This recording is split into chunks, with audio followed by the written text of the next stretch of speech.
अस्सलाम वालेकुम। Chemical properties of acid को आज हम डिस्कस करेंगे, यानी कि एसिड किस तरह मुख्तलिफ़ चीज़ों के साथ रिएक्ट करता है। हमने जो यहाँ पे केमिकल प्रॉपर्टीज़ डिस्कस करनी है वो 5 केमिकल प्रॉपर्टीज़ हैं। किन किन चीज़ों के साथ रिएक्शन करना है वो चीज़ चेक कीजिएगा। सबसे पहले हम करेंगे रिएक्शन विद, सबसे पहली चीज़ एसिड का रिएक्शन करवाना है, रिएक्शन विद मेटल, मेटल के साथ रिएक्शन करवाएंगे। सेकंड नंबर पे जो हमारे पास चीज़ आती है वो है रिएक्शन विद बेस, बेस के साथ रिएक्शन करवाना है। थर्ड नंबर पे हमने जो चीज़ करवाना है यहाँ पे वो है जी reaction with carbonate, reaction with carbonate, carbonate के साथ रिएक्शन करवाना है। And bicarbonate, and bicarbonate, carbonates और बाइकार्बोनेट के साथ रिएक्शन करवाना है। नेक्स्ट है reaction with sulphide, reaction with sulphide, sulphate and bisulphate, bisulphate. और लास्ट वाला हम रिएक्शन करवाएंगे रिएक्शन विद सल्फाइड, सल्फाइड। अब सबसे पहली चीज़ मेटल कौन सी चीज़ें होती हैं। अब ये चीज़ें याद रखिएगा, अगर ये वाली चीज़ें आपको आती है ना तो आप सारे के सारे रिएक्शन करवा लें। कौन कौन सी चीज़ें ज़रा नोट करते जाइएगा। सबसे पहले आपके पास एसिड की 2-3 चीज़ें पता होनी चाहिए, 2-3 एग्जाम्पल, कम से कम 2 तो एग्जाम्पल पता होना। H2SO4 हमारे पास एक एसिड है और सेकंड नंबर पे HCl, और इसके अलावा HNO3 भी एसिड जो कि हम अमूमन इस्तेमाल कर रहे थे, लेकिन जो आपके रिएक्शंस के अंदर यूज़ हो रहा है वो ये 2 एसिड है। कौन कौन से? Sulphuric acid and hydrochloric acid. बस इसके बाद कुछ एग्जाम्पल लो मेटल की। सही है, एग्जाम्पल में मेटल की बात करने लगा हूँ। मेटल की एग्जाम्पल मैं यहाँ पर काफ़ी सारी दे सकता हूँ। कॉपर, सही है, इसके अलावा मैग्नीशियम, इसके अलावा जिंक, इसके अलावा आप आयरन वगैरह, ATC, जो भी मेटल आपके जहन में आती है ना वो आप यहाँ पे लिख सकते हो। इसके बाद हमारे पास आ जाओ बेस की एग्जांपल। बेस में यहाँ पे 2 लिखूंगा, 2 बेस यहाँ पे लिखूंगा, एक सोडियम हाइड्रोक्साइड लिखूंगा और एक मैं यहाँ पे पोटाशियम हाइड्रोक्साइड लिख रहा हूँ, KOH। ऊपर वाला सोडियम हाइड्रोक्साइड नाम है और नीचे वाला हमारे पास क्या है? Potassium hydroxide. अब कार्बोनेट्स क्या होते हैं? पहले नंबर पर कार्बोनेट की बात कर लेते हैं। ऐसी चीज़ है जिसके अंदर ये वाली चीज़ हो, CO3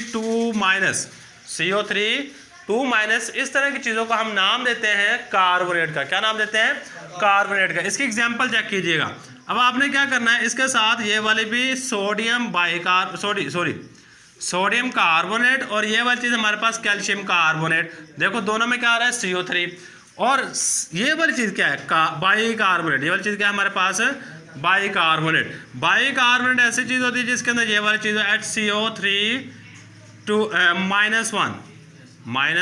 -1। ये वाला आयन बाइकार्बोनेट आयन कहलाता है। इसकी भी 1-2 एग्जाम्पल लिख लेते हैं। पोटाशियम बाइकार्बोनेट KHCO3, इसके अलावा सोडियम बाइकार्बोनेट NaHCO3।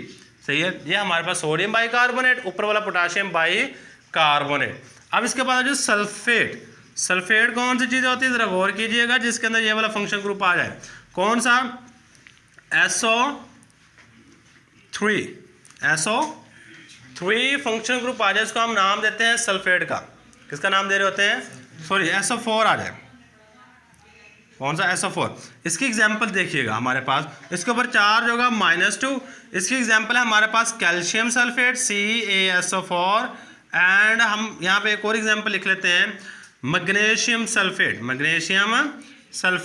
सही है। अब इसके बाद बाइसल्फेट, जहाँ पे आप अगर एक हाइड्रोजन लगा देते हो तो ये वाली चीज़ हमारे पास बाइसल्फेट कहलाती है। क्या कहलाती है? बाइसल्फेट। देखो जब भी बाई वर्ड आ रहा है मैं साथ में हाइड्रोजन लिख रहा हूँ।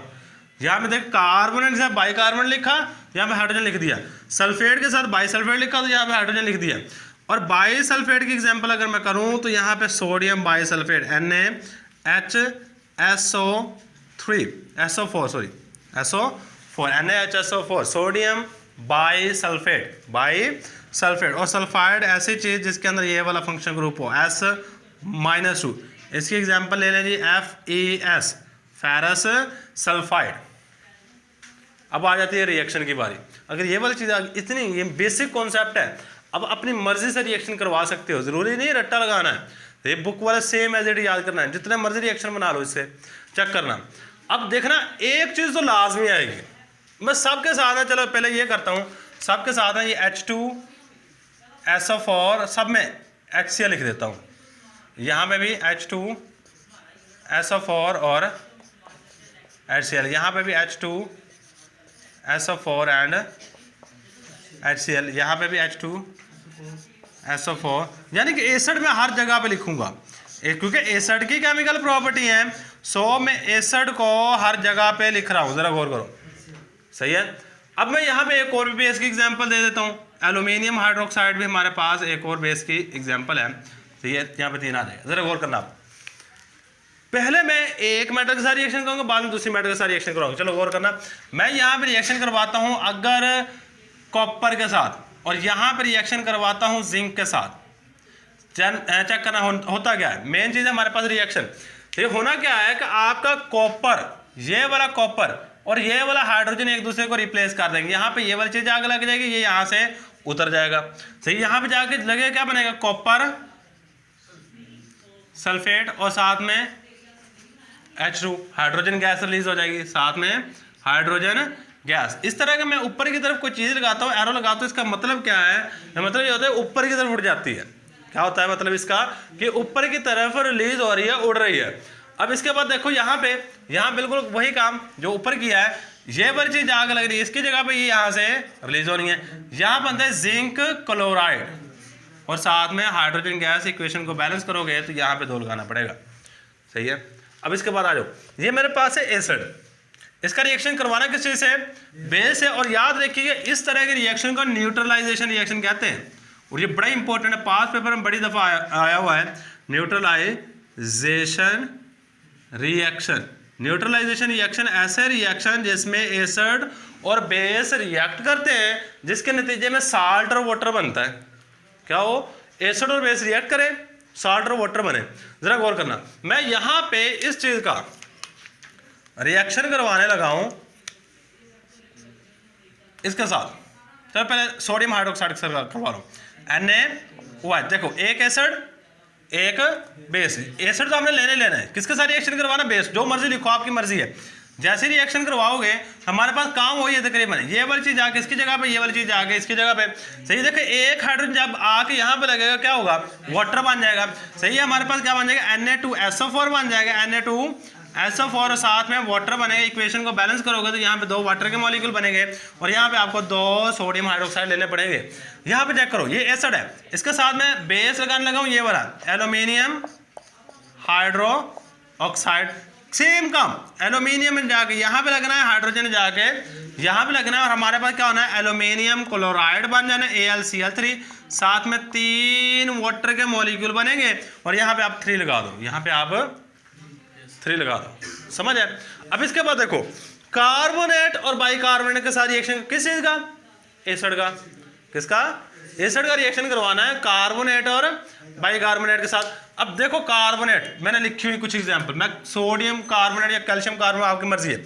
मैं कहता हूँ यहाँ पे कैल्शियम कार्बोनेट ले लेता हूँ, CaCO3, जिसमें कार्बोनेट, ये CO3 आयन हो, उसको कार्बोनेट कहते हैं। होना क्या, सेम काम, इसने जाके इसकी जगह पे, इसने जाके इसकी जगह, देखो क्या बनेगा, पहले नंबर पे तो कैल्शियम सल्फेट, साथ में बनता है वाटर H2 और साथ में बनता है CO2। आप कहें आपकी तो बात गलत होगी, आपने कहा ये जाके उसकी जगह पे, वो जाके उसकी जगह पे, वही चीज़ हुई है। देखो हाइड्रोजन जाके H2CO3 बनेगा, क्या बनेगा, H2CO3। ये टूटता है, टूटने के बाद 2 चीज़ें बना देता है, पहले नंबर पे H2O बना देता है, सेकंड नंबर पे कार्बन डाइऑक्साइड। सो वही चीज़ है, सही है, वही चीज़ है, यानी रिप्लेसमेंट हुई है। अब यहाँ पे मैं क्या करने लगा हूँ, HCl का रिएक्शन करवाऊंगा बाइकार्बोनेट के साथ। देखो बाइकार्बोनेट में सोडियम बाइकार्बोनेट ले लेता हूँ, NaHCO3, कौन सा, NaHCO3। आप दूसरी चीज़ भी लेके करवा सकते हो, काम वही है।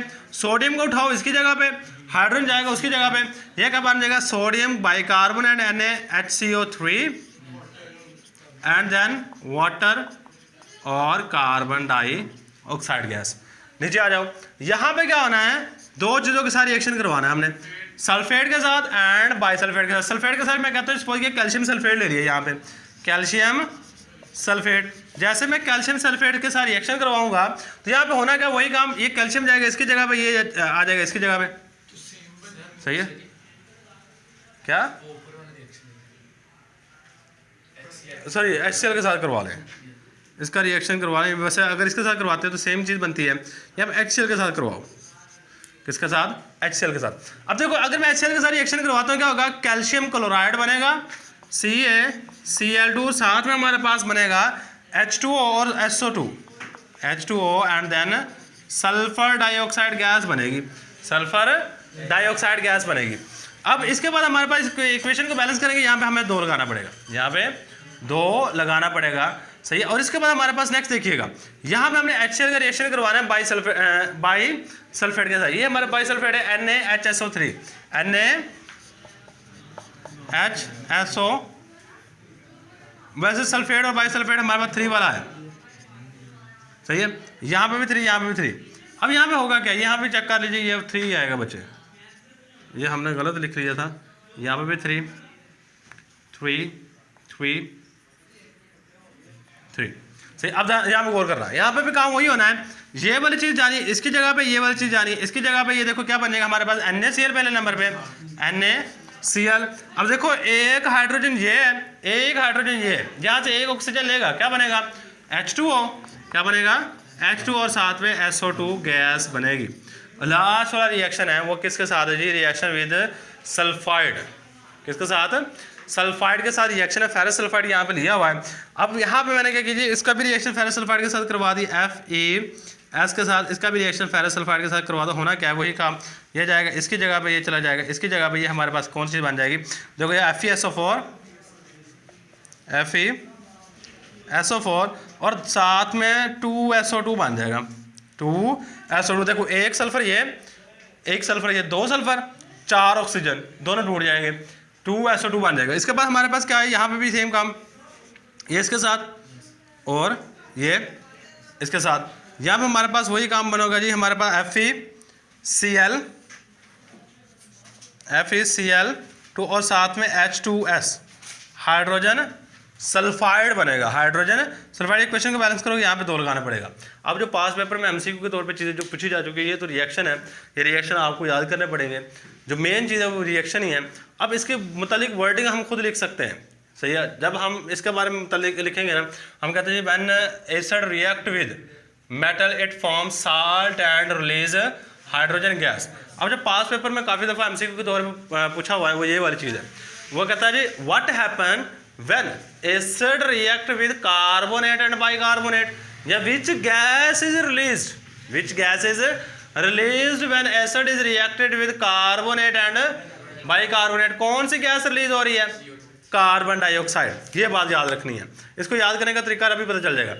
अब कहते हैं what happen when acid react with, या which gas is released when acid react with sulphate and bisulphate. जब सल्फेट सल्फेट के साथ रिएक्शन करें, कौन सी गैस रिलीज हो रही है, सल्फर डाइऑक्साइड। कौन सी गैस है, सल्फर डाइऑक्साइड। अब जब मेटल के साथ रिएक्ट करता है, what happen when acid is reacted with metal it form hydrogen gas. अब देखो मेटल वाला तो आपको याद करना पड़ेगा, जब ये करेगा कार्बोनेट या बाइकार्बोनेट के साथ तो कार्बन डाइऑक्साइड गैस रिलीज करेगा। जब करेगा रिएक्शन सल्फेट या बाइसल्फेट के साथ तो सल्फर डाइऑक्साइड गैस रिलीज करेगा।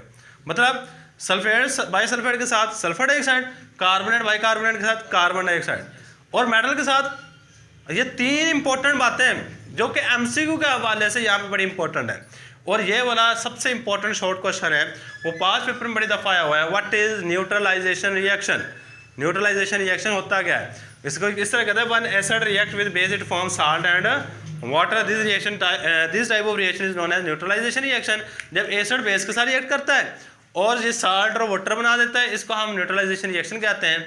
नीचे 2-3 एग्जांपल लिख देनी होती हैं, ये सुबह को लाजमी याद हो, बाकी चीज़ें देख लीजिएगा, जो चीज़ याद होती है उसको लाजमी याद कीजिएगा।